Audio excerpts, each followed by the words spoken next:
it is a cycle. It goes on in different times. When my daughter turned 18, it changes a lot where you have to look at are they going to be responsible for their own medical care, their own educational care, their own finances, and she's not capable of doing any of those things, so then you have to get doctors to sign off on that and go to court to still be the person in charge of that, which is conservatorship, but just to rehash all that. And the doctor's asking all the questions, can she do this? Can she do that? No, she doesn't do that. Those were just to go over all that again and have to face, well, no, she never did learn that, but she can do. You just kept wanting to come back to the positive, but so it puts you, and the depression hits again, like, what's her quality of life like? And it's not compared to others. You've got to not compare it. It has to be about what my child can do and how I can help my child. And if people come along and give you some encouragement and some support, that can mean a lot. And they're not asking you what's wrong with your child, but what's your child's name? How can I speak to your child? Ask me bluntly questions, so that I can explain to you situations, but not until you start to at least acknowledge that you care about us. Otherwise, it's like, what are you asking me that for? Because we're leery of people, of some of the things I mentioned before. We can be very leery. There's a social stigma to these families and to the people, and we all dread those stares and those comments about your child shouldn't be on the playground. And you might see a child with a disability, and your own child starts to ask you, and you'll hush them. Shh. Because you don't want to embarrass. It's better that they ask their question, and you can say, well, I don't know her name, let's go ask her, instead of staring at her. Or they're playing on the playground and somebody shows up with a child with a disability and you decide to just take your children and leave. It's not really, well, it hurts the parents a little bit, but they have pretty thick skin by now, but it's hurting your child because you're teaching them just to ignore this problem, get away from this problem, and not just accept people as they are. People are different. And your child may have questions, and some of them you can answer right there, and the parent would probably be glad to help you answer. They've answered it a lot, and they may know better answers than you do. But even if they asked you later, just be honest and say, we're all different. And some people have this, and some people have that, and your hair's brown, and her hair's blonde or something. Just keep it simple, but be honest that, it's just a different way, that we're all a little different. And our children are different, but every mother, and you have a handout called A Mother's Prayer, prays for her child all the time. And they're asking God to take care of them and to help them raise them. And they're thanking God for the blessing of having them in their life, and that they woke up that morning. And you asked God to help you with whatever they have going on in their life, to have quality to their life, whether they're still in school or they're at a work placement or a day program or whatever's going on in their life, that God will add quality to their life. Because we all have special needs. And there are all times when we need some extra help and some extra support and some acceptance from others. And so those are part of what this Mother's Prayer is about. It's just like asking God that people would come along and be instruments of His love to help their families. So there's a lot of reasons to minister in this area, but there's also a lot of excuses. I'm too busy. I'm not cut out for that. I just wouldn't feel at ease around people with disability. I wouldn't know what to say. I'd have so much pity for them. I teach school, and I had a substitute come in one day, and she just kept crying. And she just said, I feel so sorry for him. And at the end of the day, I said, next time they call you, you might want to reconsider trying to come to a class like this because they don't need your pity. And I didn't mean to be blunt, but her crying all day was hard for me and the kids. You know, so they don't need pity. They do need to be accepted and understanding, and it takes a while to get that understanding. They might not can speak. You might not know anything about that disability. You can certainly look it up and learn more about it. And the more you're around them, the more likely you are to understand their speech patterns or their sign language or whatever they use for communication, because everyone has a mode of communication. But just accept them with unconditional love is all we're asked, and not to set judgment on them or their families.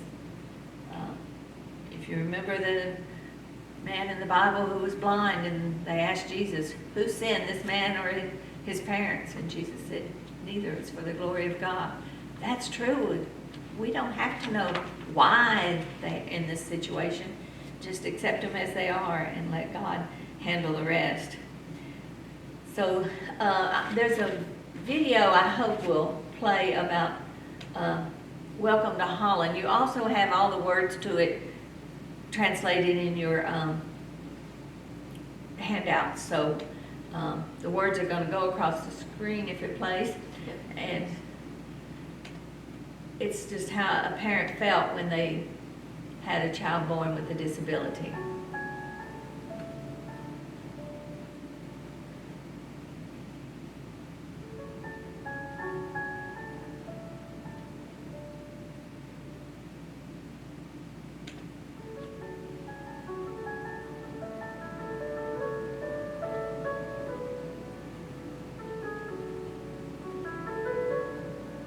It's a metaphor of taking a trip to Italy that you planned for, was so excited about.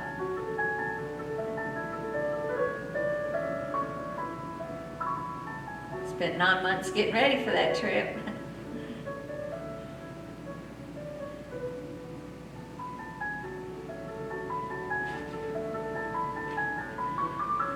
But when the plane lands, it's not Italy.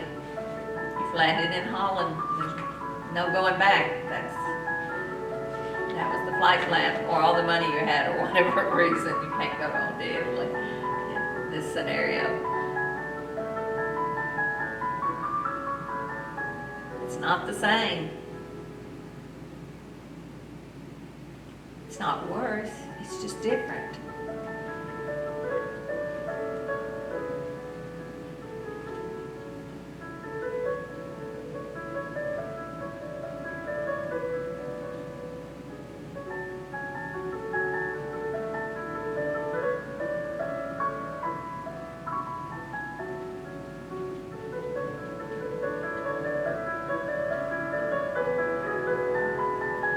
There's a lot of nice things about it too.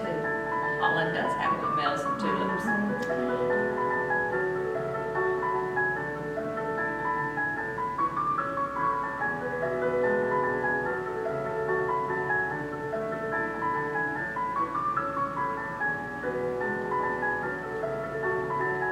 And that's where the acceptance come in. Yeah, this is not where I plan to be, but where I'm supposed to be.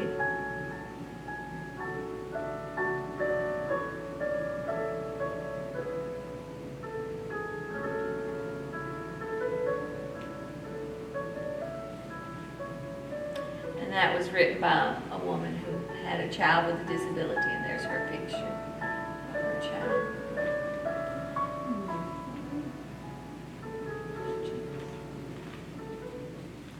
So be sure you read that when you get a chance in your handouts, because it's very worthwhile to think about.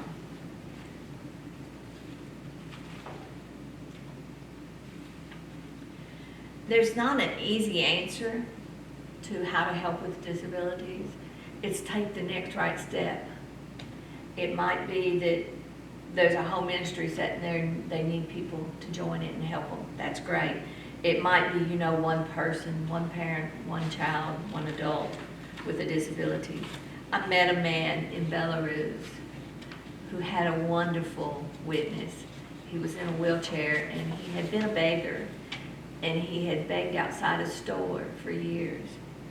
And this other man would come along and first ignored him, and finally started saying hi to him because he saw him so regularly. And eventually he began to talk to him, and they became friends. So when I met him, he had come to camp. But when you come to the camp, you have to bring somebody with you to be your caregiver and to help you. So his friend that he had made from the grocery store was his helper that came to camp with him. And this young man was amazing. He preached without even meaning to preach. He opened his mouth, it was God's words almost that came out. And his prayers were so beautiful. But his friend was like, I came to know the Lord because of my friendship with him. And so to know that man's life had purpose, he brought someone into the kingdom just by being their friend and just by speaking God's truth when he had a chance to speak to him. So you never know what little thing you might could do. He just decided to start talking to the guy, and he got eternal life for his effort. Sometimes something tangible, a hug, somebody that will listen to you or speak to you is enough. But sometimes there's physical needs. That family doesn't have enough food, or they don't have the diapers or the medicine that their child needs. And it's something you might could help with, or get your church or some other people to help you help them. If you look at the whole problems, the millions of people that we did in the statistics, that's too overwhelming. I'll tell you a little bit about my story as far as internationally being involved with this. I met some people, I knew some people that had gone on a mission trip to Belarus, and they shared pictures with me when they came back, and I was seeing their pictures, and there were some children that stayed their whole lives in bed because they never had a wheelchair and they never had physical therapy and they could not walk. And I was just praying one day, and the Lord pressed it on my heart to pray for those children. And they lived in an orphanage and did not have access to wheelchairs. And so I was just praying for them, and I was driving and praying. When I got where I was going, I was meeting up with a friend. She's now the assistant administrator at my school, but I got out of the car crying, and she said, "What's wrong with you?" And I said, "The children in Belarus need wheelchairs." And she said, "What?" Because it was on my heart so heavily. It wasn't long after that we heard there was an opportunity to take a mission trip to Belarus. God was preparing my heart to be able to say yes to this mission trip. Turns out, because of some political strife that was going on at the time in Belarus, our mission team wasn't sent there. So at the last minute, we went to Russia. Now, if you had ever told me that God was going to send me to Russia, I would not have been very obedient, I don't think, at that point. But I grew up in Cold War days, and I thought Russia was the enemy, and I don't know what I thought, because I've met a lot of nice people from Russia. But at that time, I'd never met a Russian. But our first trip by accident turned into Russia, and it was wonderful. But you never know, where you're going to head with this. But if you're taking the whole thing, like, I cannot see to it that every child in Belarus who needs a wheelchair can get a wheelchair. But I have taken wheelchairs to Belarus. And I've helped one child, or maybe two children, and a walker. So there's been times when we were able to help, but it's that one bite at a time, that one little, what's the next thing that I could do that would be the right thing to help in any situation, whether it's a disability or you see somebody with some other type of problem, that you can do something to help. And that's all God's calling on you to do, is what you can do. He may not have you adopt a whole house full like he did Sue, or one like he did me, or raise a couple of children with disabilities like Wendy has. But whatever he's calling you to do, just do it. Just be obedient and do what God would call you to do to help a child who has a disability, or a family who are struggling with this. I mentioned the United Nations earlier. I've looked at their Convention of Rights of Persons with Disabilities, and there's some main components to it. And Ukraine, along with the United States and many other countries, are a part of the United Nations. So I think it's worth bearing a few minutes to think this is what they're asking people to do in these countries who have people with disabilities, and we know every country does, because disabilities are not one group, one race, one ethnic group, one socioeconomic group. It's worldwide in every situation. But the United Nations calls for the protection from abuse. Remember I said it could be up to 97% when you throw in some undeveloped countries, and that really brings it up. So children are to be protected from abuse, and we're to report suspected child abuse or emotional abuse or physical abuse or sexual abuse or even neglect. If we think a child's not being cared for, it's our responsibility to report those things. And the United Nations calls for deinstitutionalizing children, that they need to be with their families or with caregivers or in group homes with only a few in it, not a whole institutionalized. Foster care comes into there, adoption comes into that. Just some smaller group homes are much better than a big institution for their needs to be met, for that human touch that we talked about, and for their socialization, and somebody trying to figure out what's this child need next, how can I help this child. That's going to be much better in a small group, and there's nothing that anyone no matter how much training they might have, can do to help a child more than the person who truly loves them. And so that's when it's not a job, when it's the parent or the caregiver who loves, that's far more important than any, doctors are wrong. I've had them tell me, this child will never do this or never do that, and I'm sure Sue can tell you about that too. Yeah. One little boy I taught who had fetal alcohol syndrome, which means impulse control is definitely not there, and I kept trying to get him to behave, and finally his doctor called me and said, you've got to stop this, he's never going to learn how to behave. He was 5, and I told the doctor, I said, we got to keep trying. We can't just give up on him because he's 5 and has fetal alcohol syndrome. There's got to be ways to teach him some norms of what's acceptable and unacceptable social behavior. So that's where it needs to be people that are involved in that particular child. And also the United Nations says they need health care.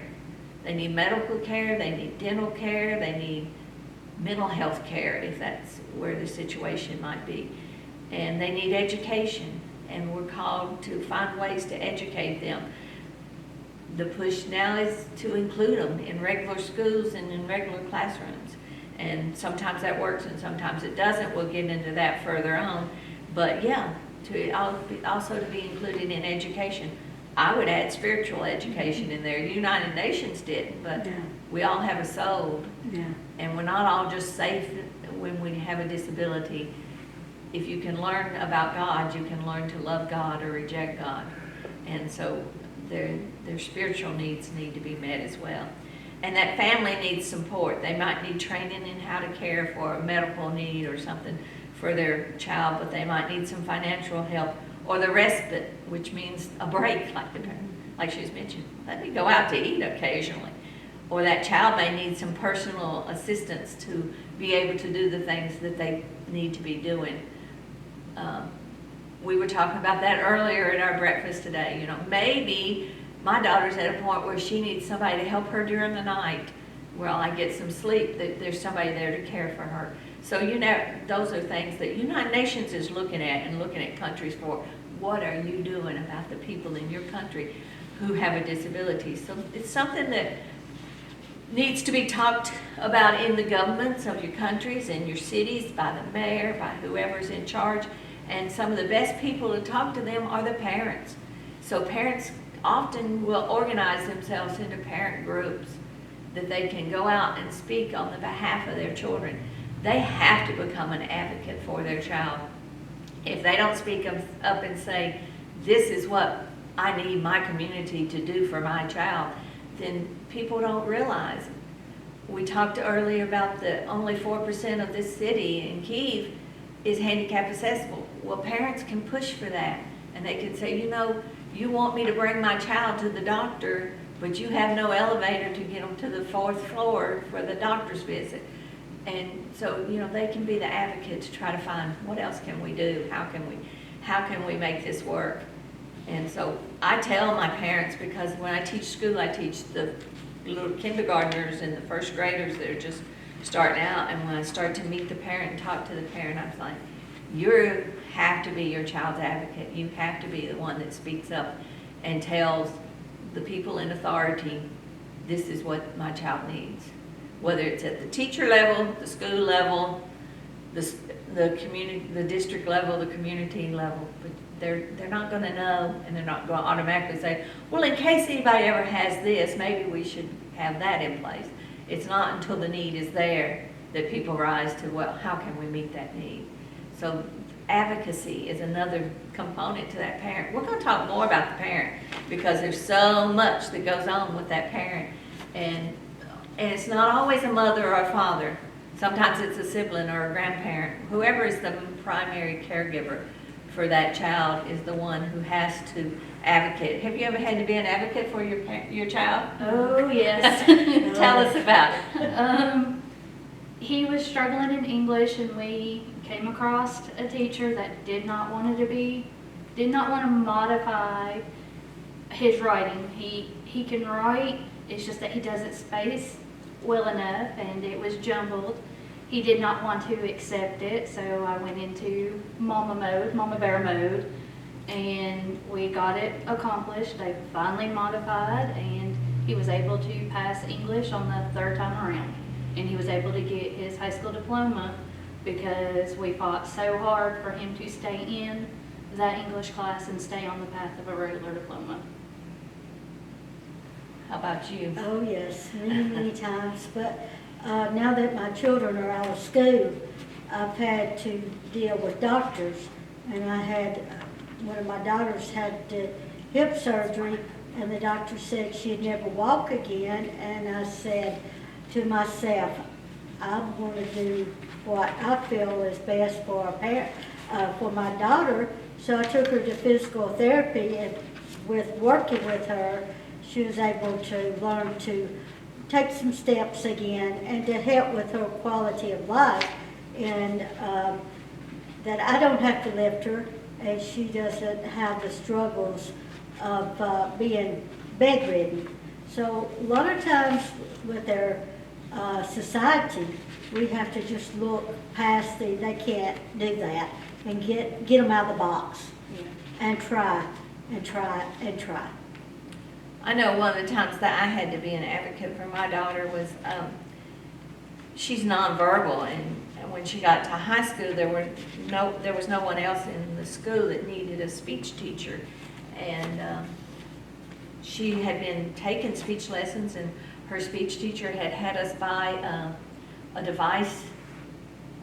It's AAC is what we call it, but an augmentative communication device, and I bought it personally because the insurance company didn't want to pay for it, and it was $200 and something for the software for this, and so she was I didn't even know how to program it. It was a little complicated, and the speech teacher understood how to do it, and so the speech teacher would put words on that Mara needed to learn, and when she got to the high school and there was no one else in speech, they just said, well, she doesn't need speech, she doesn't even talk. Mm-hmm.